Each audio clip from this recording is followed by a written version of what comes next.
Hi Zeeshan, welcome back after a long time. Uh, we all had some of the other issues till now, but hopefully we're back and we're back with the bang. We're back with a big episode, a lot to discuss. So let's straight dive into it. I think. This is what FPL Focal, a friend, posted on his Twitter handle about 8 hours ago. So he said that he received a DM, which is fairly reliable. He said that there could be United versus Leeds being put into Game Week 22.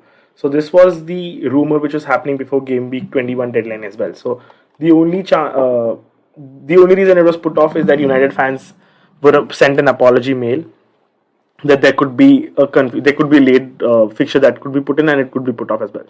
And the only bare minimum that has to happen is either of the teams do not have a replay in in the FA Cup round 4, which starts tonight.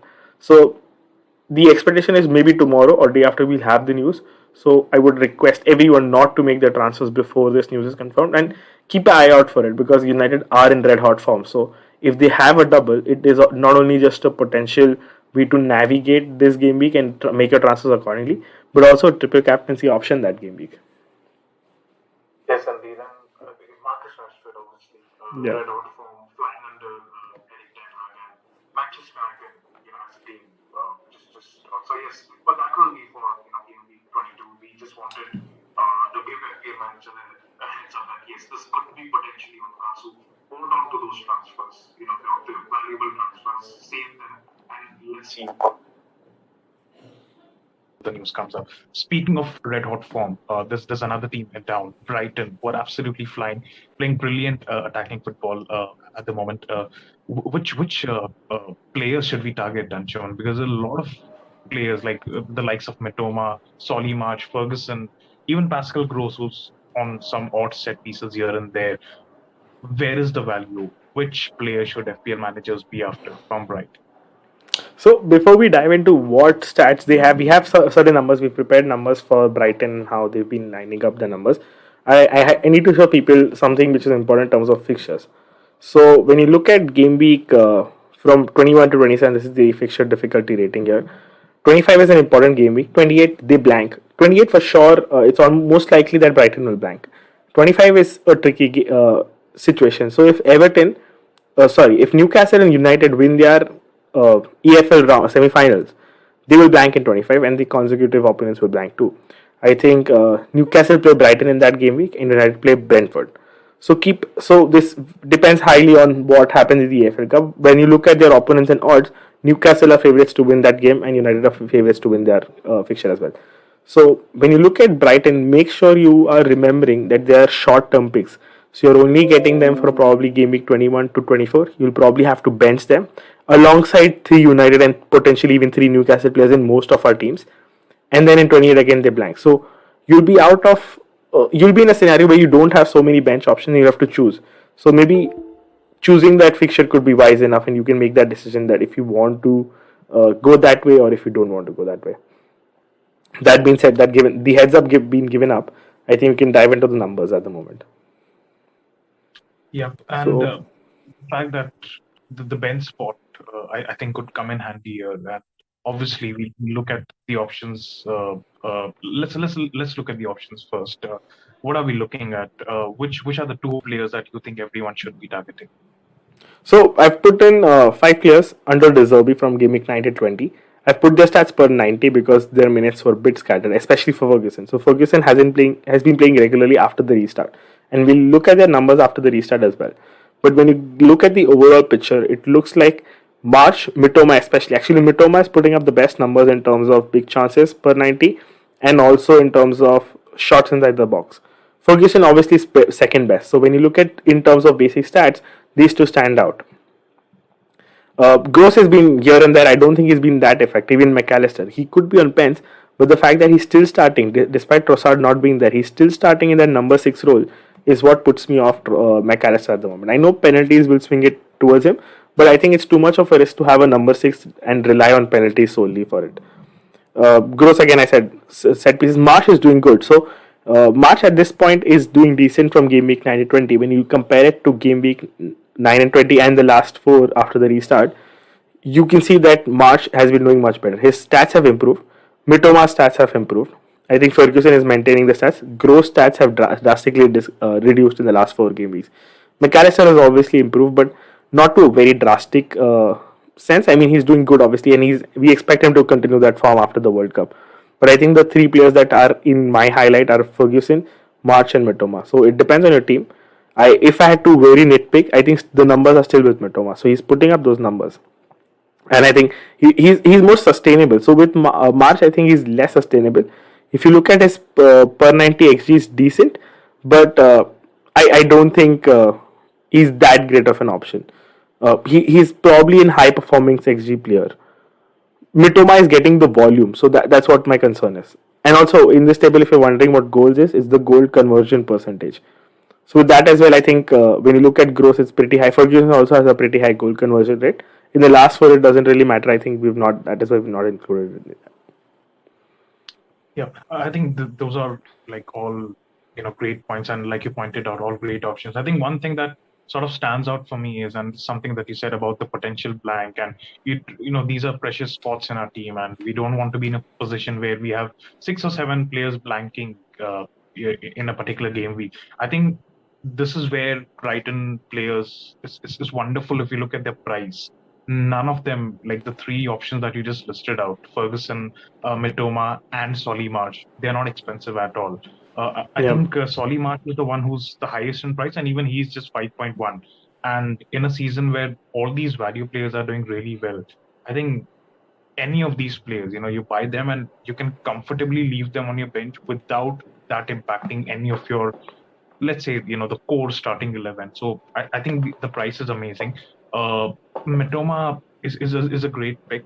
I just read somewhere on Twitter that the way De Zerbi sets up his team, and even in the past, he likes his right winger to be the chief attacking outlet of sorts, so they keep getting into great positions. Now Solly March historically has not been that kind of player who gets a lot of attacking returns, among the assists, among the goals. But if you watch him recently, and there's been a bit of an upturn in his stats as well. Obviously, Mitoma is very, very direct. I think I'll agree with that. That he's very direct. He's always looking to do something, take on a players.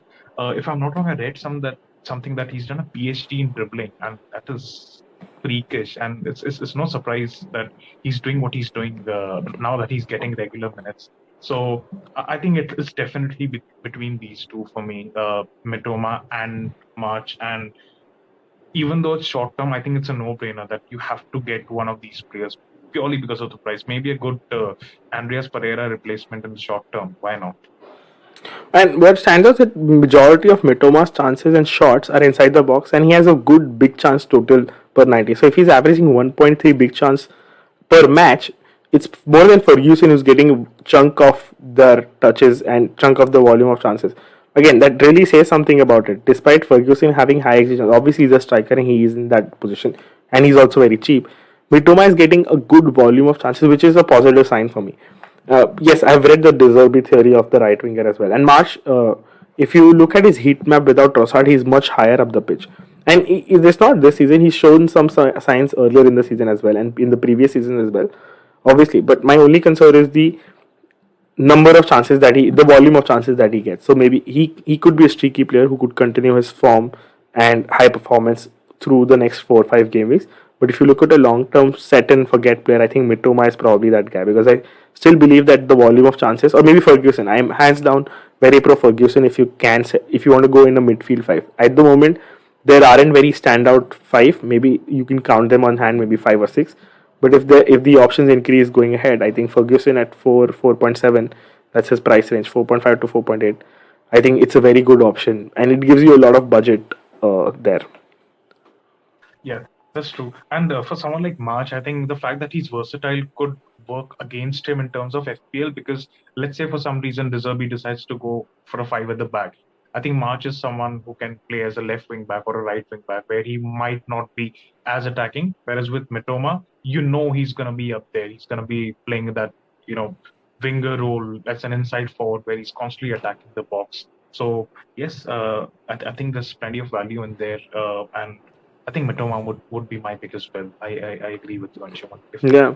Although especially with there's the new drastic pick. increase in terms of the number of chances March is getting. So there's definitely a tactical viewpoint involved here. So I wouldn't neglect someone that if you do want to go March, you can totally go March. But if you're someone who's really into data and really backs data for a long or wants a long term pick, I think Mitoma is the guy. So my top three would be first, I think Mitoma, given the stats. Second, I might go March only because of the form, and third, Ferguson. Given the fact also because I think there are enough forwards at the moment in terms of Tony Wilson and Mitrovic, you might want to go there.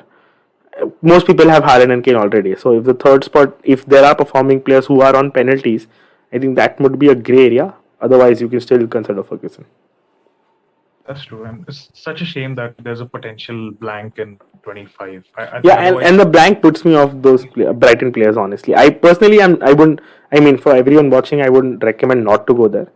But if you had to, I'm saying if you had to, because I think everyone's team has three United. Especially if they double, they have three United. Most teams have two or three Newcastle at the moment. So maybe if you end up with another Brighton player, you're really short on players. And we've not discussed the potential fact that City, if you have City players, they're always prone to rotation. Let's say apart from Haaland. So your team is reduced to then five to seven players, which could not maybe 7 to 8 players. Let's say if you have a good deep bench, it's not the ideal scenario. So I'm really not. I'm not against going Brighton players because they're in form, they're performing good, their numbers are great, their attacking numbers are good, but just be wary that they blank in 25 and 28, most likely in 28 and most likely in 25. that's true. Yeah, they're good options, but yeah, it's important to proceed with caution. And another team that we can use this term for, even though they are potentially not blanking going forward, is Manchester City. I think typically we would call them as the best attacking team in the league, and you know what Haaland has done already this season. For the last few weeks, it's been a bit cold. And in the blue side of Manchester, and it's affecting FPL managers as well. I think most of us picked De Bruyne, and he's racking up the underlying data, but the points have just not come. So, uh, yeah, plenty of gray area there as well. So we sort of talk about that, and there are a few things that I just want to point out, and uh, I think we are heading that period where we might not really need three city players at this point because uh, of the factors that we'll just talk about. I'll take your viewpoint on this first, Anshuman. What are your thoughts about City? And it's been kind of chaotic recently. Where do you stand, especially with players like Cancelo, for example? So I agree with your point where you say that we might be into a territory where we do not need three players. So maybe if we can get two players who are nailed on for sure. So could be an Ederson. So he's nailed for sure. He's nailed for 9 out of 10 games. Could be a Haaland. The second, he's probably nailed in everyone's team and should be. The third becomes a debate. So in this table, you won't see chances created. De Bruyne is still very high on chances created. He's created four big chances as well. So he's creating decent number of chances. They're not being accurately finished, which is fine, which happens. He's usually a very high chance creator, which is seen by his XA per 90. It's very good. In fact, if you add most of it, it's better than the City team. So in terms of chance creation, is good there. But one thing I see, there's a lot of rotation, and second, the numbers are dropping for certain big players. So the third spot, so I don't know, Foden, Grealish, Mahrez, you don't know who will start, and De Bruyne is not really converting the chances. The second, I think tactically De Bruyne has a very different role at the moment. I mean, tell it better because you're a City fan, but what I've observed is he's really drifting all around the place, taking up something more central and deeper to create chances better for City. I think you should talk about this more and take us through. Yeah, that's definitely. I think we've been through those stages where Guardiola has been an FPL villain because he used to rotate a lot. And what I've noticed recently is that he's been trying to change the system a bit. And we also saw him suddenly getting Rico Lewis, the academy kid at Manchester City, involved and freezing Cancelo out, who I think has been deservingly out of the team because even in the games that he's featured, he's just not looked the part. We know Cancelo is the guy who would just pick up random killer passes here and there, get the odd assist. score goals at will, but it's not been happening for him. So I think there are multiple issues at Manchester City right now. Even defensively, I think there are issues. Ruben Diaz has been out for a while, so I think that's a big loss. They kind of look lost at this point in terms of organization. I don't think Akanji is up to the mark. So even though he's someone who's getting regular minutes, I think his days are numbered because Stones is back in training and Diaz is back in training as well. So again, this we go back to a rotation that even if Pep reverts back to his standard 4-3-3, he will now be looking at least 7 to 8 players to pick from for just 4 spots. And you're looking at, I think, 4 different center backs right now. You've got Diaz, you've got Stones, you've got Laporte, you've got Akanji, and you've got Akis. That's 5 center backs. And you've got 3 fullbacks, and someone like Ake and Stones who can play fullbacks as well. So like stay away. I mean, that would be my word. Of course, there will be some managers who randomly pick a City defender and they sort of get lucky because City maybe Diaz is back and they pick up form and they keep a few clean sheets here and there. But you mentioned Edison, and I think he's a really good shout. Yes, he may get just a 6 pointer here and there, but you're getting a piece out of the Manchester City clean sheet, and I think they're too good as a team to not, keep clean sheets. I think they'll at least finish in the top 2 when the season ends. So just for the sake of coverage, I think it's a good shout, and I think Edison is a nice shout. His price is a bit high, but with so many value picks in the game this season, I don't really think that should be a concern. I would avoid all the midfielders, honestly. De Bruyne has not been justifying his price. Uh, Foden has been in and out. Mahrez, he does feature, but there's always that question mark around Mahrez, right? Because Pep might just randomly give Alvarez, a game here and there, and Grealish might feature, and he looked good the other day. But again, consistency in terms of minutes has been an issue. So yes, stay away from City wingers, stay away from De Bruyne or any of the central midfielders. I think if we talked about we don't really need a third City player, so you're just looking at a Haaland and Edison. I think that should be more than enough for City coverage. And yeah, I mean, keep the third option open if things start to change a bit. If there is a trend and we figure out that yes, Pep is now favoring a particular midfielder, you can bring him in later. But for now, I think Haaland or Edison, or just maybe just Haaland if you don't really like that goalkeeper option. It's really not worth it. It's I won't say a red flag, but I think a bit of an orange flag for City right now. Just wait and watch because the players are not looking that great right now. So yeah, I mean There's a that's about. lot to sink in. So I get the point where there are about 7 8 defenders who could play in 4 spots, but let's still put out some. So let's not sit on the fence and put out something out there for our followers. Who do you think are the players which are most likely to uh, get I would say selected, and who are the most like if you had to rank 3 players or maybe 2 3 defenders you would recommend someone to buy, who would they be, and what do you think out, because there are 3 competitions there where they are playing. I think they're still in the FA Cup, they are in the Champions League and the Premier League. Now the problem with all of this is they have secured none of that.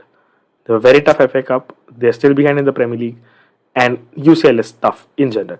So they will have to play their best game and best teams. So who do you think starts most of these games? I'm not saying all of these games because it's almost impossible. But let's out of the next 10 games, who do you see starting about 7 8?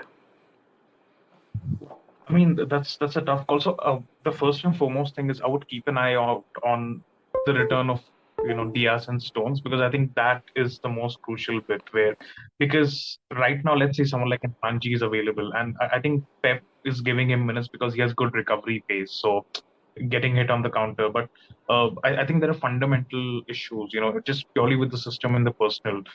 Someone like Akanji is not up to the mark, and Ake is not up to the mark, and it's reflecting in the clean sheet numbers with Man City. Since Diaz has been out with injury, they've not been keeping as many clean sheets. So I would look out on the return dates for these 2 players, at least Diaz and Stones. Once these key players are back, I think then we might be looking at a territory where we potentially start keeping clean sheets. Now, if you are buying a City defender and uh, who's not Edison, right?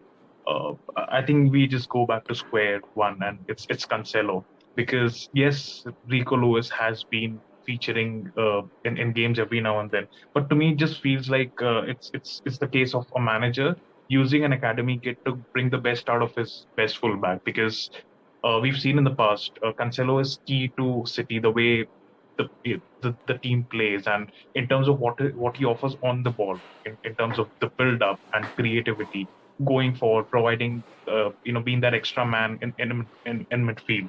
So yeah, if you're asking me for the next 10 games, is there a City defender that we should buy who could potentially start about 7 games and still offer something more? Because if you're not buying Edison, you're buying a defender, you need something more than just clean sheets. So I think we're back to that. If you still have Cancelo and you want to just roll the dice, I think be a little patient with him if you want to take that chance. I think he could be the man again once the key defenders are back for Man City. Otherwise, I will not take any chance. Walker, I mean, I'm not really sure. In fact, I'm worried that with you spoke about the fixture pylon, right? And City competing in 3 different competitions. I think we might start seeing instances where he starts taking off players around 50-55 minutes, and that would be very frustrating. So, like I said, a lot of red flags in terms of FPL. So that becomes a huge problem. Anyone that stands out to you in terms of defenders, I mean, I don't Sil. agree with Cancelo. I don't know. I mean, he's 7 million. His my the 3 flags 7 million, very expensive. Attacking output has been zero almost, and he's rotation prone now. And I get it. Maybe if he's first choice, he'll be played in the UCL because that's more where you less likely to play Rico Lewis. So I think I'm not sold on Cancelo. He's expensive and he's probably not worth the price and doesn't justify it. So for me, it's not that. I think for me, it's still Diaz. If he's fit, if he can play, I think he is still first choice. So maybe Diaz if you can go there. I think Stones is still second choice, and I would prefer Stones any day. And third would be Akanji because I think Akanji can play right, left, center, and both center positions. So he's the most versatile defender. I think he still has the chance to play maximum games, and I think those will be my top three. I think Akanji, like I said, in terms of minutes, it does look right now. But again, I think if a lot of City fans and people in general are noticing that he's a problem area in that defense, I think Pep might have noticed this as well. And if you're looking at defenders of the caliber of a Diaz and Stones and Laporte available, I'm not too confident about Akanji starting those games. So that's a factor. I think Diaz is a good shout because when we've seen whenever he's available, he's pretty much first choice. Yeah. So there could be those, almost guaranteed clean sheets every now and then, and he can score the odd goal here and there. So yeah, he could be worth the shout. But again, if you're looking at something more, the whole point of buying a City defender, I think it could pay off. So one good advice would be just hold off. Let's see how it unfolds in the next 2 or 3 weeks. I think the situation could change, and I think 2 or 3 game weeks in FPL could be a lot more because it's not just the Premier League games. City will be playing games in other competitions as well. Yeah. So a lot of things could change in the next 2 or 3 game weeks. So yeah, if you don't like Edison, just hold on. I think we'll have a better answer around game week 24-25 for sure. Okay, so moving on to the midfielders, and I think Haaland is nailed on. So let's not talk about it. There's nothing much to talk about it. But let's say you're someone who has Foden or a De Bruyne, or maybe someone who's newly like recently bought Mahrez. What do you do then in that? Because I have De Bruyne. I know a lot of people who have Foden. Mahrez looks like the property, but again, Mahrez has a history of getting benched. Grealish is looking good. Don't know about minutes. What do you think? I would sell. I would sell all of them. Maybe De Bruyne I'll sort of keep, but again, there's been news that he missed a training session or Yeah, he he did. may or may not be available. So again, keep an eye out on that. If he's available, I think you could keep him because there are again no standout options. Liverpool, they don't look great at all. So again, switching to Salah does not really make sense. For example, so De Bruyne, yeah, if he's available, I'll probably keep every other midfielder, whether it's Foden, Mahrez, Grealish. It's an easy sell, and uh, like a lot of people got sort of seduced into all the City midfielders this game week because of the double game week factor. But it's really not looking good, and there are multiple factors. Obviously, rotation, like you said, with Mahrez, and it's just the fact that Pep has so many options, and even Julian Alvarez, he can play on the Yeah. flanks, or at times Pep can line up with a front two and just just drop his the other day Pep lined up in a 3-4-3 and he was playing Cancelo as the right winger. It's just I don't know what he's up to, but it's not just impacting City, it's impacting FPL managers as well. So all the midfielders, they don't look good at all. And I think the important factor here is that all of these City midfielders, their ownership is very scattered. So they're not really very highly owned, except for KDB, for example. So let's say Mahrez does well. He's not really owned by a lot of people, so it's not really going to hamper your rank. So I don't think it's worth the hassle. So if you compare that with, let's say, a lot of people took out Saka for Mahrez this week, and Saka is actually quite highly owned, and Saka picked up an He's not. attack. It He's didn't not. put him to. I So own was Saka and was he's not that much. So okay. at my rank, he's effectively owned by what about 12-15%. So that, he's not very highly Oh, owned. And I'm out that's about quite 200k, so I don't think he's very highly owned. okay. So again, like my example was just it could just be an Arsenal midfielder, for example, who's Yeah, I you mean pair it there with are options available which are yeah. nailed. So So even I yeah, would like to make that point because these three, especially Foden, Grealish, Mahrez, are minutes risk. I think Mahrez might be more of a nailed on player given how Foden has been playing. He was very bad against United as well. So that he could be a sub on player for most of the games. But the only reason I wouldn't recommend someone to sell is the fixtures. Now when I can take you back to the fixtures, City are second on the ticker. They play Wolves, then they play Tottenham. They double in 23, Arsenal, Villa and Arsenal, which looks like a decent game week. Nottingham, Bournemouth, Newcastle, and Crystal Palace. Then they blank probably in 28. So when you look at these fixtures, you cannot go with because if let's say your attacker plays 5 out of these 6 fixtures and he misses out, let's say the Tottenham game, which Mahrez could most likely miss because they play a back three. He's not very useful in a back three sort of a situation. I think it works out well because that's where you gain rank. They're not highly owned. And you know City is an explosive team. You know City will try to chase down Arsenal as much as they can. I'm not personally on the idea of selling City assets, but I would cautiously pick and not expect a lot. So I would plan around in that way. I wouldn't double down on their attacker right away. You can, but I think it's a huge risk. Maybe one attacker and two defenders are likely like the way to go. I think. yeah. Because I mean Haaland picks. We know for a fact that no matter who is playing out wide on the flanks, Haaland will be there and he will score regardless. And this is the problem. Like it, and the point of holding on to these. So if you take Foden for example, right? I think we've a lot of people were very keen on Foden after the World Cup break, and since then his returns have been 1-1-1-1-0 in the last 5 games. So it's just that uh, again that idea of yes he's not started this one, so maybe he'll start the next one. Oh, he started this one, but he played 59. And then there are cup games in between, and then suddenly there'll be Champions League as well.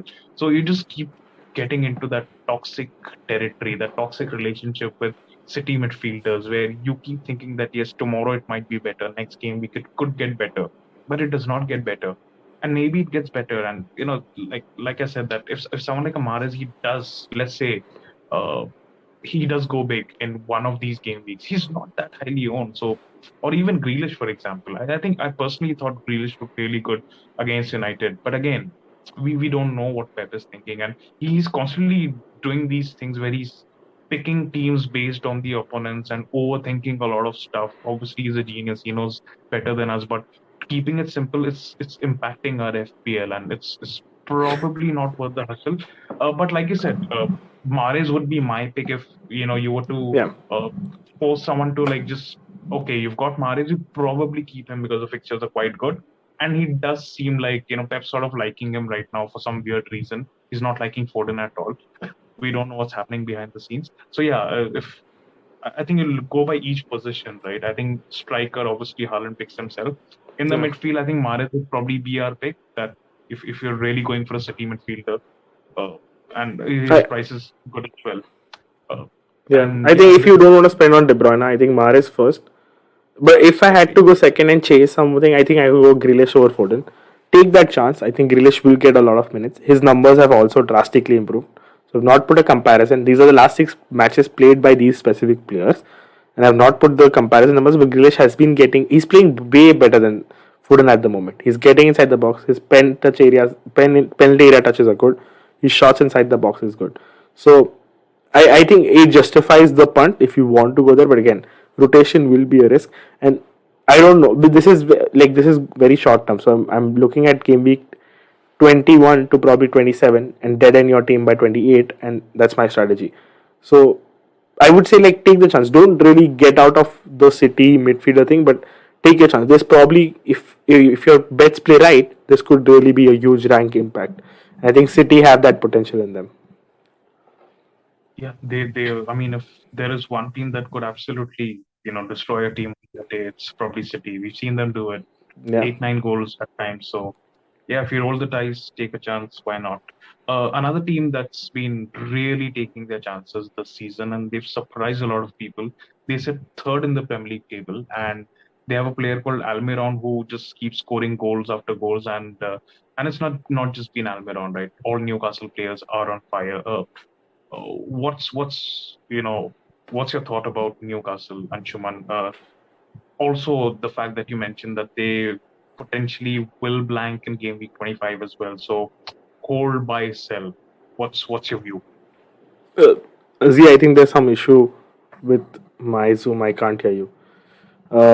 Wait, let me try reconnect and then we can continue this. Yeah.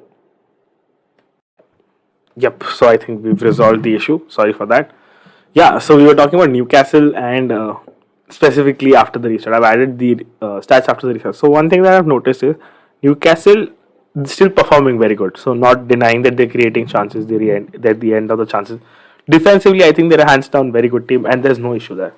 But I have a slight problem with their attack. So I can see if you look at the rolling XG, if you look at their numbers, they are decreasing day by day, game week by game week. So that does look like an issue to me. Almiron, as you said, his numbers in terms of shots inside the box, penalty area touches have drastically reduced. His XG per 90 in the last 4 games is about 0.2, which is an issue. Yes, he was always in high over performer, and XG didn't matter a lot, but his performances have reduced. Wilson is still performing on the same level, so that's fine. Joe Linton has been doing very good if you look at his game, but Almiron specifically has reduced in terms of his performance outlet, and also Newcastle in terms of general. They're creating a good number of chunk of chance still, but the conversion and the finishing has slowed down a bit, and it's something to monitor because now you possess a situation where in 25 they're blank, in 28 they don't, and they have a mixed bag of fixtures coming up. They're decent around now from 25. Around 25 they have a tough bag of fixtures. Liverpool, City, of that red fixtures, and then after that they have decent fixtures. So, do you hold on to a 5.9 million player who's not performing at the moment, or do you switch to other options such as the Brighton guys or the Arsenal guys, who are at the same price point but are performing for sure? They're getting you points right now, not in the long run. So it also looks like Almiron did look an overperformance, and now he's catching up with his numbers, and his overperformance is reducing. So I think that it does make a compelling case to sell Almiron at the moment. I think you still consider Callum Wilson because he's very good in terms of his numbers. He's on penalties, and I think he'll sustain. But Almiron and defense again, hands down, defense is very good for Newcastle. But specifically Almiron. What do you think? Uh, so you spoke about Wilson, right? And I think Alexander Isak is back as well. So uh, I'm just thinking that does he sort of slot and do they play together, or we could see a bit of rotation maybe? Like, what do you think? Do you think Wilson holds on to his place at I don't least in think short? Isaac is an issue. I think even if there is an issue, Chris Wood is probably the player that would take up his place. I don't think Isaac is even close to being first choice or even close to being there, like taking Wilson's place. So Wilson is doing very good. So I don't think that's an issue. Maybe he shares minutes down the line if they go into better in the FA Cup, if they have a clash or if they have a quick turnaround. I think Chris Wood is who takes up the position of Wilson, but Yeah, not really Isaac. So if I read out the fixtures to you, what do you think? Crystal Palace in 21, West Ham 22, Bournemouth 23. So these look like good attacking fixtures for someone to hold. Then they have Liverpool, Brighton, Manchester City, and Wolves in 25, most likely which they'll blank against Brighton, and which around the blank they have Liverpool and City. Wolves in 27, 28. I if I remember correctly, they have a team like Bournemouth or something like that. I think they have an easy fixture. I think 24 is a good fixture. They play Liverpool at home, and we've It's seen still a what. big game. It's still a big game. Yeah, it's And a big I'm game. not considering the fact that they're still in the FA Cup, they're still in the AFL Cup, they have the AFL fixtures in the FA Cup fixtures. So they'll somewhere I think if the turnaround is short, they'll have to prioritize a cup, and this is Yeah. their chance to get a cup in so many years. So that could be a talking issue. I think attacking wise, it's definitely been a mixed bag, and we've seen, and it's been highlighted a lot in recent times because they're doing it more frequently now that they're doing a lot of time wasting.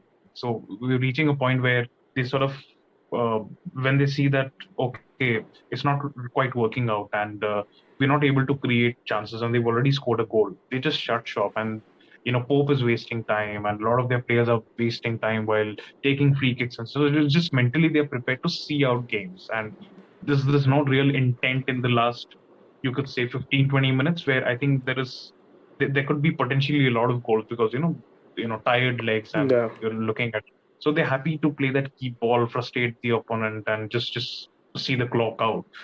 But yes, I defensively they continue to be like a great amazing. threat. And Yeah, Trippier, right, I don't think he's blanked since forever. Like Trippier could just walk onto the pitch, do nothing, go after 90 minutes, and he'll still get 6 points and three bonus. He does nothing and he still gets three bonus. no, it's not like he doesn't. Staggering He stat, does nothing, but he's just too good at what he does. just too good. And like a staggering stat, and Anshuman and I, for our viewers, we're looking at the data for defenders for this season. The top six defenders this season, they belong. Three of them are from Newcastle, three from Arsenal. All the other defenders, they're not offering any value at all. Now, the top guy is Trippier with 133 points. The second guy is also a Newcastle defender, Fabian Schär, and he's 42 points behind Trippier. So that gap is huge. So Trippier is in a league of his own. And I think, like you said, that there are some, it's not red flags exactly, but it's sort of a mixed bag with Newcastle. So we could be heading to that position where we just keep maybe Trippier, not just because his ownership is very high, but because he is that good and he will keep ticking along. And yeah, maybe Wilson. And I think especially when you look at the midfielders, yeah, Joe Linton has been sort of doing all right now because he's playing that left wing role. But do we really need him? Because there are some other decent midfielders as well. And you spoke about how Almiron and his underlying data has been regressing for a while, so he may not be. Again, he keeps doing it. We talk about how his numbers might regress, and he just dribbles past five players and he scores a worldie. But yeah, it's probably not sustainable. Would you agree with that? It's probably just Trippier and Wilson as the two Newcastle picks. I wouldn't mind the third defensive pick. Again, depending on what your team structure is and how much uh, Also, a keeping in mind blank they that can afford. five could be blank, Yeah, yes, because looking but at Brighton and looking at United and now Newcastle also in the mix. So just that I think this all could be a potentially chess game because all these good teams and good fixtures, and now they're blank in 25. How you'll navigate that? You'll definitely, I think, save the free hit chip for later, right? It's not worth yeah, playing I it this think early. Game Week 28 and Game Week 29 I think is also a decent blank. And later on Game Week 33, 34, 37 are big doubles where you can potentially 34 and 37 I think, but you can potentially use your free hit better. So what I am thinking is that's why I bring up Almiron. So Almiron is about 5.8, 5.9. There are three good fixtures, but there are other midfielders who are also performing in that price range, especially the Arsenal boys, which interest you the most, and we'll talk about them in a while as well. So there does make a case where you can move to an Arsenal guy if, and also with the fact that Almiron is not performing. So if an Arsenal boy outscores him in the next three with the potential double in hand with the fixture in 25, so you're getting two extra fixtures, potentially a good run of form, good run of fixtures as well. So I think that there's definitely a case to sell Almiron this game week, and it sets you up better. You can obviously look back at him later on. If you have a double defense, I'll hold till 25, see how they play. Trippier goes nowhere, irrespective of if they blank 2 game weeks continuously or three. I think you hold him, just hold him. Wilson, it's a tough case. So Wilson can perform, and he can continue to stick points because of his penalty. He gets the penalty, and he probably is in the box a lot as well. So maybe you can hold him till 25 and then sell him. But Almiron, I think there is a very good case to sell him. Even Wilson, I think you can make that case for Wilson as well. You can probably go Nketiah, but I think his numbers are still more sustainable than Almiron, as what I see. So, and the fixture does look like a Wilson fixture to me. The next three, they are potentially very good. Crystal Palace, West Ham, Bournemouth. Two of those teams are worst for headed attempts. West Ham look really shaken up. Bournemouth worst for headed attempts, worst through the one of the worst sides through the center. Crystal Palace are a shaken defense. So I think Wilson can capitalize in those fixtures, and then Liverpool, you may or may not decide to play him, and then you can sell him off. So In that's my fact, you take. spoke about the headed chances, and uh, I, I mean, I don't know how often I've seen Wilson attack the box on set pieces, but the guys who do attack the box are, again, they're defenders. If you've got double defense, you've got a Yeah. Fabian Schär, or you've got Botman and a Trippier who's on set pieces. I mean, it'd And be a Joe case Linton. where So I would also mention Joe Linton attacks the box in terms of headers a lot.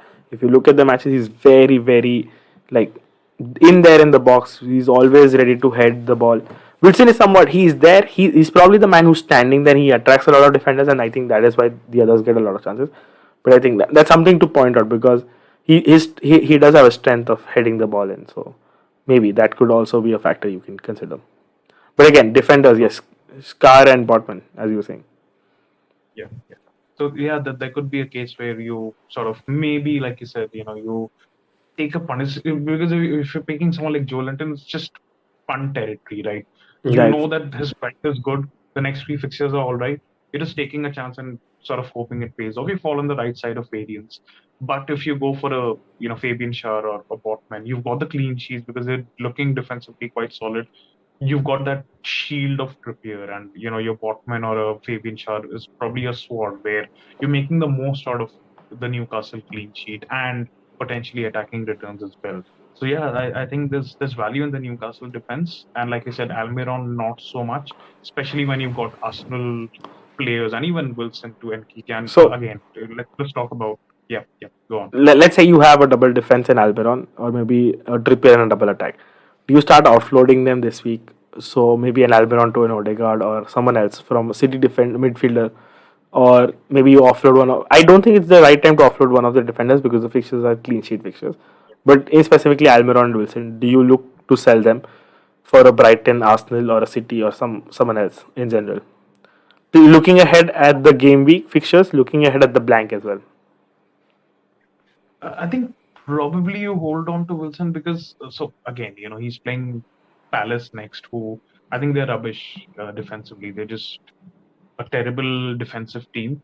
Uh, and his underlying data is fine compared to someone like an Almiron. Like obviously, like we spoke, Almiron could do his thing where he continues to defy the underlying data, but it's very obvious that he's not that involved. And again, it's just the sustainable how sustainable his returns are. So yes, I think I probably would sell Almiron. I'm open to that. If you've still got Wilson, I think you hold on to him for the next three because he's probably a third striker.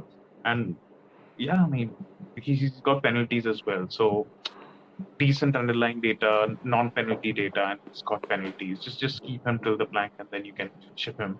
Uh, Defenders, you definitely hold on to. But yeah, Almiron is an easy sell, I think, especially for someone like Odegaard, and we'll talk about him and the rest of the Arsenal attackers as well. Yeah, that's probably a good segue into our Arsenal segment. Top of the league, best attacking unit, best defensive unit. The numbers are there. The numbers for the team are there. So there's no doubt that they're a great side, and you probably want to hands down have three of their players. I'll take a quick look again at the fixtures. United in 21. Decent, tough. I know it's a tough game, but again, look, the fixtures ahead are Everton, a Brentford versus City double, a Villa game, a Leicester game, a Bournemouth game, a Fulham game. If there was any time in the world, if you want to triple up on an Arsenal attack, this is the run. And we look at their attacking numbers. So defensively, I think we all know that Gabriel White are probably the top two picks. I think if you want to go differential Saliba, maybe. I don't think. Yeah, there's So yeah, I some mean, glitch. Yeah, go ahead. yeah. So if you look at Arsenal defenders, I don't think there's much in that. It's again, it's purely a roll of dice because if you look at the total points over the season, they're literally neck to neck. So you could just pick any of the three. I think Gabriel is still like the number one pick if you have that sort of extra cash over White because he's always their main target on set pieces. And historically, I think he almost scores 3 or 4 league goals every season. So he could be your pick. But like you said, if there was ever a time to triple up on the Arsenal attack, is probably now. And uh, their defender, I mean, Arsenal players are not just dominating, the points total among the top five, top six in defenders. It's the same story if you look at the midfield section. Who's the top scorer in among midfielders in the game? It's Martin Odegaard, and you've got the likes of Saka and Martinelli in top four. So they're flying, and I think they'll continue to fly. I was just having a conversation the other day with someone, and it almost feels like Arsenal are the new Liverpool in FPL, purely in terms of the value that they are offering and how consistent they are in terms of delivering the points. Uh, we're potentially looking at a Saka or Odegaard or Martinelli to at least hit 200 points this season, the way it's going. And I think Yeah, that's minimum. He could probably end up with a lot more points. even more So, points. Yeah. yes, yeah, you're looking at the data here for the Arsenal players, and they are all really good. Uh, I think the main talking point has been who do you go between Martinelli and Odegaard? And uh, Martinelli was quite highly owned before the restart, and he was doing quite well. He's still doing all right, but I think Odegaard is now he's offering a lot more, not just in terms of assists, but also direct goal threat. So he's making those runs inside the box a lot more. He's willing to take shots, and I think that's a good recipe in terms of FPL, and it seems like he's enjoying that himself as well, where he's getting the goals. He's got that eye. So I think he should be the first name if you talk about an Arsenal asset for FPL across positions. I think Odegaard is right up there. So I think I'm looking at Odegaard and Saka over Martinelli, probably because he has the penalties, and I think that's a crucial factor. And they've got those kind of players who, they're like baby and they're willing to take on players, getting inside the box, could get fouled. Gabriel Jesus could be back. So again, we don't know the exact date, but No, no, no. uh, The issue with Gabriel Jesus is his knee injury hasn't been really good. The earliest we're expecting him to be back is April. So, again, that is why now NKTI is over here. His numbers are good, and he's nailed on till April. So that is why I put him into the discussion because now, I mean, you were saying obviously, but I think Martinelli, if Odegaard, Saka, two out of them, and probably NKTI is also there. if that is the case, and look, I saw Gabriel Jesus like tweet about video where but if you say that he's not back till April, then I think Nketiah at his price becomes again an amazing option. So unfortunately for Martinelli, like obviously if you still fancy him, you can keep him, but I think the top two in midfielders. And you've got Odegaard and Saka and Nketiah for the reasons that you've just mentioned. I think even against Tottenham, he was just getting at the end of a lot of chances. Yeah. He missed he missed three big chances, but what's important is he's getting those chances. So that's very encouraging. Would your three Arsenal picks would be these three as well, or you're looking at something differential in terms of maybe getting a defender in? So I think I would recommend if you can have one defender, that's fine because they're nailed on clean sheets. If you can switch around, maybe if you're on a wild card, something like you have the chance. But when I look solely on data, I think two players which stand out in terms of data are Nketiah, who's almost averaging one big chance per game per 90 minutes. He's about 7 data touches per 90 minutes. He's three shots, more than three shots, almost three shots inside the box, and highest. He has the highest XG. So if you look at pure numbers, it's Nketiah. And he's not. He's taking those positions. He's very dangerous. So I think if he can start scoring, and I would say, then let's just take this with a pinch of salt. If he starts scoring, I'll jump on him. But if not, I think second up is Martinelli for me. He's just fabulous, dude. He's just producing those numbers. He's lively. I'm a Saka owner, and I don't have Martinelli in my team. And every game week, I'm scared because Martinelli is just so more lively. He's just so more direct. He's just involved. He's got the He's most more involved penalty than area anyone. touches out of the four. Yeah, yeah. Yeah, he's got the most penalty area touches out of the four per 90. He's got a good number of shots. Yes, he's less on big chances, but again, he is doing a lot of the goal as well. He's on the wing as well, but he's still managing a lot of good touches and a lot of good chances, I think. Third, I think maybe Saka. I say this only because he spends and set pieces. So that could be a huge swing because let's say if he's on corners and penalties, I think that generally swings it for him. So yeah, I think still just because I don't know if Nketiah is in hot form, I'd go first Martinelli. Second, if I had to punt, I'd go Nketiah, and third Saka because of the set pieces. I have nothing against Odegaard; he's doing great, and he's probably more value as a You're value giving your pick, maybe last better pick than out Saka. of the four. Wow. So But what would be your last preference on this? I mean, I am biased towards Saka because I already own him in my team as well. So that's probably my bias speaking in, and I want to just give a disclaimer that if I didn't have Saka, I'd probably go for these three over him. But now since I have Saka, maybe there's a bias speaking out. Odegaard is absolutely phenomenal, and he's doing really well. Uh, if and Nketiah, I'm suggesting Nketiah only because if he starts scoring, only jump on him. Then otherwise, don't. I think the other three are still better. If I could go now, the problem is that funds is not an issue. So I'm not sure if funds was a constraint. I think there would be hands down Odegaard plus Martinelli. But I think everyone now does have a lot of funds. So maybe if you're in a situation where you don't have funds, that's really sorts it out. But personally, Martinelli and Nketiah and Saka for because of the penalties and set pieces situation. So one thing that I've noticed is that since Gabriel Jesus is not playing anymore, so earlier when Jesus was playing, he's a very hardworking forward. He's pressing all the time. He's tracking back, and that used to benefit Martinelli a lot. Where he would do all these things, and that would like open up space, and Martinelli would run inside the channels and score a lot of those chances. Now, the kind of player that Nketiah is, and we spoke about this just 2 minutes back, and we saw this against Spurs and in the recent game as well. He's very direct. He's not a Gabriel Jesus. Yes, he will press, but in terms of his instinct, he's quite selfish. He wants to take on those shots. He likes to be at the end of those chances, and that's sort of reflecting in his numbers as well. I don't think that bodes as well for the wingers, even though yes, the numbers are still not as bad for Martinelli and Saka. But he's selfish, which is a good thing. And Nketiah is a selfish striker. He likes to take on those shots himself, and I think that is benefiting him and Odegaard because they're a lot more central than uh, the two wide men at Arsenal. So that is my thinking right now. That because I'm looking at the data here, and I think it's fair to say that all four of them they have good data. Like they are elite assets, right? Yeah, There's no yeah. denying that.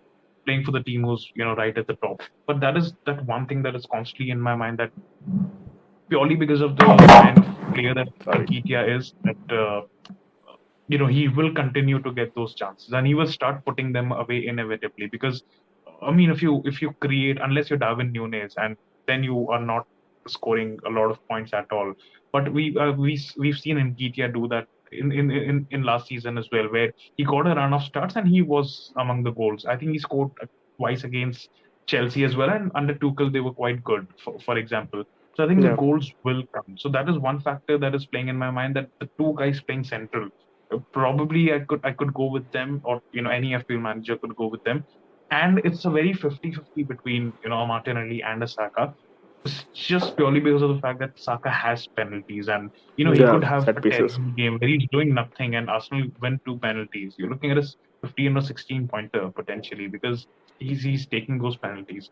So yeah, I think it's gonna be quite a dilemma to pick just three out of these amazing Arsenal players with the form they are in, with the kind of performances they're putting in week in week out.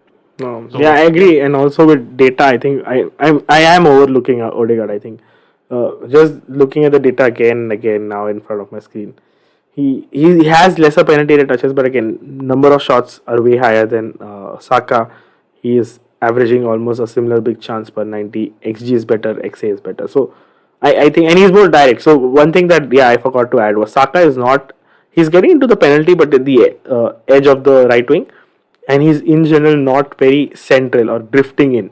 He's still staying wide, and let's say he's getting inside at the edge or the corner of the box. So that's something which Odegaard and NKT are not doing. So I think that could also factor in, and I think you should keep that in mind. I think I'm overlooking Odegaard, and I think I probably will have to accept and look at him to get into my team. yeah, and it's just the fact that I think he's played a different role for huge parts of the season. Now Yeah, suddenly I think Arteta has tweaked that system a little bit when he found out that okay, Gabriel Jesus, like you said, might not be back till April. So he's setting it up, in a different way. And also another thing that I've noticed it now that Arsenal are okay with being direct. So yes, at times they play this beautiful football where they're keeping, the holding on to the ball and stuff like that. But when they see that the rhythm of the game is changing, they're very direct in terms of that. They're willing to push back, defend, Yeah, and commit then run commit numbers run and on like counter. Yeah, so that is again that could bode well for any of these four, because it just comes down to these four players, because the two players behind them, they are workhorses. The Granit Xhaka and Thomas Partey.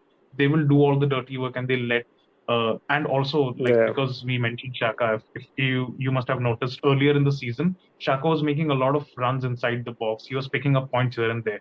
That has stopped now. He's playing a deeper. He's playing a different role now than Yeah, when he's he more was in the more side. protecting the defense Yeah. situation right So now. there has been that change of dynamics. So I think we'll all have to be like a bit more open-minded about it, and uh, things could change. So, but it's going to be very close. That is And that is my feeling. hands down In the right. recommend, like, this week again, if United, so if United have a confirmed double, maybe you can look at someone getting United and then setting up for the double, and I think which is viable because you get a double and a easy fixture this game week as well. So you can, not easy really, Arsenal is not easy, but a extra fixture, and the second priority would be Arsenal, hands down. So I don't think you should worry about rotation, etc. I think Arsenal will have to defend the league. They will have to put everything because City and United are breathing down their neck. So I think you will have to protect that. And yeah, I think that covers Arsenal mostly. So obviously we spoke about Arsenal before we sort of look at our teams and sort of you know shed some light on potential captaincy. Obviously, like Haaland will be there as a point of discussion. We spoke about United, and let's say there is a double, and their fixtures in general, they look good. After the Arsenal game, you've got a Rashford and you've got a Luke Shaw. Do you really think that we need a third United player, because you've got someone like a Martial who's unavailable, not consistent? Bruno He's playing not fit, deeper yeah. will. He's not trained today, so very likely that he could miss out the Crystal Palace fixture again as well. Yeah. Do we really need a third United player, or would you just bring in one for the sake of the double game week, if that happens, of course? So my concern is now most of us have Shaw or a defender and Rashford, so that's set. I think that's going to stay. But the fixtures read out Crystal, Leeds, Leicester, and again 25. I expect them to blank, and then Liverpool, Southampton. 28, I'm not sure. They again should be blanking most likely. So you'll have to figure that out later on. You'll figure it out. But I think so. It is a game week where they can gain points, especially the double leads. Leeds are not good defensively. Crystal are not good defensively, and Leicester again are not that great as well. So I think using two transfers, one to bring a United player and to the second to get him out. If you have a set team, I think it's fine. So and it depends on your team structure. So if you are someone who has three Arsenal players, suppose, and maybe he doesn't have a City defender or an injured player to take out, or he doesn't have three Newcastle players to take out, let's say. So it depends on your team structure. If you have a solid team structure, I think it is worth using two transfers because I think it pays off. If the United can attack Crystal Palace and Leeds in those three games, I think it pays off. Let's say you have one Brighton and you've got three Newcastle. So now you're potentially looking at players who could blank, and you've got two United, and assuming they're the obvious, candidates, Shaw and Rashford. Uh, do we still go there? Because now we're looking at, do you still go for Six that blank additional? players. Yeah, yeah. So it depends. So let's say if apart from these six players, you have three Arsenal who don't blank, three City that's don't blank, and you have two three players. Let's say Kepa as a Chelsea keeper, maybe a Bueno in who's decent who'll play in 25 as a bench player. Uh, I'm assuming one other forward, maybe a Mitrovic or Tony, maybe let's say who don't Yeah, blank. yeah. Tony could blank, Mitrovic doesn't blank in 25, and Andreas Pereira. So about nine players, and you have not a lot of since you have three Arsenal, you have not a lot of transfers to waste. Maybe you can still go. I think maybe an Almiron to a Ericsson or a Bruno Fernandes could do, if not Marshall. I think, and a lot of players. So if you're looking at someone, I think a lot of players are underrating Ericsson. He's been good. He's been nicking points, so he's not very expensive. And you can hold Brighton and then look at selling Brighton or maybe a Larmelon at 25, and then figure out what you want and how they perform. But I think his will be flying, and you should be open to taking a -4 here and there because the fixtures are there, especially for Arsenal United. They are short-term fixtures. United may have 3 or 4 games which are very easy, and you can capitalize on that.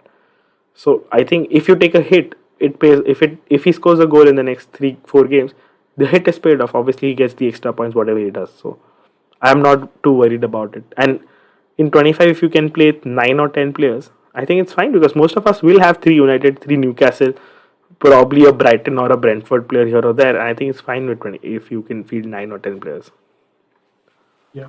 I mean, it's fair to say that United will continue to, remain one of the talking points, and we will discuss them in a lot more detail next game week and so on, especially if their double game week is confirmed. Yeah, Now, probably this week as well if we have news, and then we can come up with a short pod discussing United assets. definitely. Yeah, I mean, any thoughts on captaincy? Are we still in that zone where we just keep it on Haaland, or do you have a surprise pick suggestion for our viewers? So let's. I'll just take you through my team, and then we can discuss captaincy because there's not a lot to talk about it. I don't think there are hands down a lot of teams. So when I can look at the fixtures in Gameweek 21 right away, I think what stands out is City versus Wolves. Probably, I think Spurs versus Fulham stands out as far as I know, and I think those are the 2 fixtures that stand out. Okay, so when I look at my team, obviously most of us will have Haaland and Kane, and it's the debate between Haaland and Kane itself. I think there is a genuine case where you can captain Kane this game week against Fulham. Fulham have looked weak. Fulham have conceded through the center. Kane needs to and Kane is in scoring form. So it's not like you're betting against. You are betting against the most owned player, but it's not that he's in form and Kane is not in form or something like that. It's the opposite. Haaland is probably not in that much form. City are dropping in terms. The numbers are dropping. Kane is in form. So I think this is probably the game week where you can bet against Haaland. And there could be potential rotation as well. Although I think that's unlikely. I think he'll play the Wolves game. That's my personal thought. Because it depends on the Arsenal game as well. I'm not sure if they play Arsenal before the Wolves game. But again, this could be the game week where you can bet against Haaland, in my opinion. Yeah, they played Tottenham before Wolves, and I think that's a 2 days turnaround. So they play Tottenham on Thursday, and on Sunday they play Wolves. Yeah, I'm just worried that Spurs, they don't look that great. But again, even against Arsenal, where Spurs did not really look very inspiring, I think Kane did manage to get a lot of shots away, and he was there. Like he's the focal. It's just a case of the team not being great, but the striker could continue to score goals. But Yeah. again, like with Haaland, I've been there like as a Kane captain in the past, start of the season where not a lot of people were very keen on Kane, and I had Kane in my team, and I think I remember I captained him in a couple of occasions where he scored, uh, got a 13 pointer, got a 9 pointer, and I was happy. But then Haaland plays and he scores back to back hat tricks, and you just it's just how he is very scary, and his effective ownership is again going to be very high. So Yeah. let's say Kane gets like a goal and an assist and a 12 pointer, and because I've been through it, and a lot of people could have been through it at the start of the season, Haaland suddenly 3 goals, 60 minutes. He speaks about these things in the press conference as well, that someday I want to have 5 shots and score 5 goals, and I'm just afraid he could do it in such games where we have not captained him. So I'm a bit skeptical, but yes, there is potential because of the reasons that you've just mentioned. Yeah, But I I'll think there's a still, I case. think There's a case to go somewhere else this game week. that's fair. Any transfers that you're planning this game week? Looking at your team, Anshuman. Uh, I mean, my any team looks changes? set. I think it all depends on what sort of a double game week news we have or what sort of a injury news we have. At the moment, my team is pretty much set. It's Kepa in goal. I have Trippier, Akanji, Shaw in defense. Rashford, Saka, De Bruyne, Almiron, Tony, Haaland, and Kane. So I did take a -8 last week, and there are still games to play, and I think it's going decent. Uh, and it depends on the injury. So if De Bruyne is out for long, so I think I'll have to remove him. If we have a United double confirmed, then I might look at something in that zone. So let's see how the fixtures turn out. But at the moment, if nothing happens, nothing changes, I think I'm going to save this transfer this week, and then I can plan double game week 22 or 23 better. Not looking to get a Brighton attacker at the moment. I'm going to avoid that. I think I'll use my transfers more in the teams which are more near, like I trust them more. I think United, Arsenal are two teams that I want to bet in, and I might use my transfers there. That's a fair shout. We look at my team Yep. now. The wild card is active. I felt like I had to because I went a lot of 50-50 calls that I made post that wild card where we got unlimited transfers, and now I'm just feeling that maybe I should have just left my team the way it was, like Magnus Carlsen did, because it's backfired a lot. So some of the calls that I made, like I picked my preferred United attacker. I went with Martial, and I thought that yeah, he could probably cover Rashford, but that did not happen. Martial did not even featured a lot, and Rashford has been on fire. So I finally got him last week, but that's so I think too many 50-50 calls that went wrong. Players that I had sort of planning in advance. Someone like a Kulusevski got injured, not really feature a lot. I was banking on Darwin Nunez and the City boys, and they did not deliver. Darwin Nunez has been a letdown again. So yeah, I thought it was the case of multiple red flags. So got the wild card active. I think planning in the future could be a bit tricky, but I'll have to figure out a way to navigate so that the 25 blank does not really affect me. And I've got that balance in mind. So obviously Trippier picks himself. I've not had him for a while, so it's good that he's in. If he starts blanking, you know who to play him now. Uh, so yeah, he is there. We spoke about City, and both of us mentioned about how Edison could be a smart pick where you just leave him in there, and if it's a 6 pointer, it's 6 pointer, and money is not really an issue. So yeah, this is the team that I've got. I've put Trent in for now. Uh, I know they're not keeping a lot of clean sheets and they're performing really bad defensively. But what I'm seeing from him recently in terms of numbers and how Klopp is using him at times, he's quite further forward, and I like him. I like his underlying data. And in a season where there are no standout defenders apart from Trippier, and funds are not an issue, I think I want to sort of you give him like use him as a punt in the next few weeks and see how it turns out. So, and yeah, obviously Shaw sort of picks himself because United have some good fixtures coming Yeah. on. So yeah, a bit of bold calls. I've got Odegaard and Saka in there, and we've spoken about Arsenal and how they're really good assets. And Ketia might still come in. I've got Martinelli in my thoughts as well. So a lot of brainstorming to go. And this is not the final team, but the structure could be very similar. And for our audio listeners, we don't like in my team right now. I don't have any premium midfielders because I'm just trying to. I just have a feeling that there's a lot of price point bias, and the premium midfielders are not really delivering. So as things stand, I think I've got like 7.7 million in the bank. So I probably might leave it that way. And in the future, in the next 2 or 3 game weeks, it looks like maybe a Kane is going berserk, or maybe a Salah is sort of picking up form. I'm willing to get them back in. So Okay. Kane is sort of in my thoughts right now, but yeah, not very keen on a premium apart from Haaland at the moment. So yeah, a lot of 50-50, but I'll post my team on Twitter before the deadline as usual. And captaincy on Yeah. Haaland. Yeah, yeah, That's it. I think we've discussed and covered a lot of things. We will, my and me mostly will come up with another pod if United have a double game week announced. And for now, we will wrap it up. I think it's a long pod, this one. So if you can sit down, we'll add timestamps below and you can watch it. And if you have watched it till now, do hit the like button and subscribe if you're not a subscriber till now. Anything else? See, I definitely. think we can wrap it up. Yeah, but it's just great to be back. And as always, if you have any questions, drop them in the comments. Reach out to us on Twitter, on our Twitter handles, always Yep. mentioned in the description below. And we will see you soon. So goodbye for Yeah. now. Cheers, guys. Bye.